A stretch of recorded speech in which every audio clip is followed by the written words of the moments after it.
বৃহত্তর জৈন্তার সাধারণ জনগণ সহ দেশ ও প্রবাসের সকলকে গুলজার আহমদ হেলালের ঈদ শুভেচ্ছা। পবিত্র ঈদ উল ফিতর উপলক্ষে সিলেট ৪ জৈন্তাপুর গোয়েনঘাট ও কোম্পানীগঞ্জ উপজেলার সংসদীয় আসনের সর্বস্তরের জনগণ সহ দেশ ও প্রবাসের সকলকে আন্তরিক অভিনন্দন ও ঈদের শুভেচ্ছা জানিয়েছেন সিলেট অনলাইন প্রেস ক্লাবের সভাপতি জ্যেষ্ঠ সাংবাদিক গুলজার আহমেদ হেলাল। শনিবার ২৯শে মার্চ গণমাধ্যমে প্রেরিত এক বিবৃতিতে তিনি এ শুভেচ্ছা জানান। তিনি বলেন, পবিত্র ঈদ উল ফিতর মুসলমানদের বড় এক ধর্মীয় অনুষ্ঠান।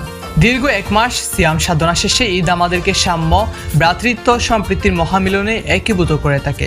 তিনি বলেন, ফ্যাসিস্ট ও স্বৈরতান্ত্রিক শাসনামল উত্তর পবিত্র এই ঈদ প্রত্যেকের জীবনে বয়ে আনুক অনাবিল সুখ, শান্তি ও সমৃদ্ধির বার্তা। তিনি ২৪-এর ছাত্র জনতার গণঅভ্যুত্থান পরবর্তী নতুন বাংলাদেশে সকলকে শুভেচ্ছা জানান। প্রেস বিজ্ঞপ্তিতে সাংবাদিক গুলজার আহমদ হেলাল বলেন, সিলেট ৪ সংসদীয় আসন জনবহুল ও প্রাকৃতিক সম্পদে ভরপুর এক জনপদ। পর্যটন ও নান্দনিক সভ্যতায় সমৃদ্ধ এই অঞ্চল নানা কারণে পিছিয়ে আছে। এখনকার শ্রমজীবী, কৃষক, ব্যবসায়ী ও শিক্ষার্থী সহ সাধারণ জনগণ তাদের ন্যায্য হিস্সা পাচ্ছে না। সিন্ডিকেটের হাতে বন্দী গতানুগতিক নেতৃত্ব।